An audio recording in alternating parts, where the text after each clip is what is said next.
जिस बिल को मुसलमानों के हुकूक की हिफाजत करने वाला बिल बताया जा रहा है, उसी को पेश करने के लिए और उस पर बात करने के लिए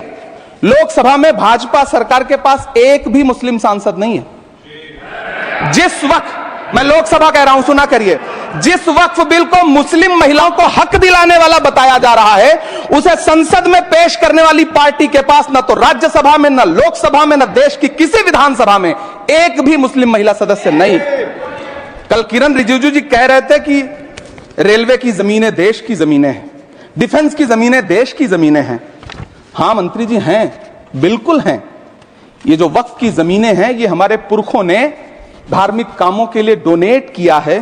तो हम भी तो इसी देश के नागरिक हैं, हम भी तो इसी देश के बेटे हैं, तो वक्फ की जमीनें भी तो इसी देश की जमीनें हैं, उनको पराया क्यों बोलते हैं आप?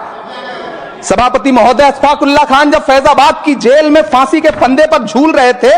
तो इसी देश की जमीन के लिए झूल रहे थे ना। सभापति महोदय, अंडमान की जेल में काला पानी की सजा काटकर अपनी जान देने वाले मौलाना फजले हक खैराबादी हो या शेर खान अफरीदी हो, वो भी तो इसी जमीन के लिए अपनी जान दे रहे थे ना। सभापति महोदय, पाकिस्तान के खिलाफ लड़ते हुए अपनी जान देने वाले महावीर चक्र विजेता ब्रिगेडियर उस्मान हो या पाकिस्तान के पैटर्न टैंक उड़ाने वाला परमवीर चक्र विजेता वीर अब्दुल हमीद हो, वो भी तो इसी जमीन के लिए अपनी जान दे रहा था ना। और मंत्री जी, मैं इस सदन में अलल ऐलान ये कहता हूं कि जब भी इस देश की जमीन को लहू की जरूरत होगी, आपसे 2 कदम आगे इमरान खड़ा मिलेगा, ये मैं आपसे यकीन दिलाते हुए कह रहा हूं।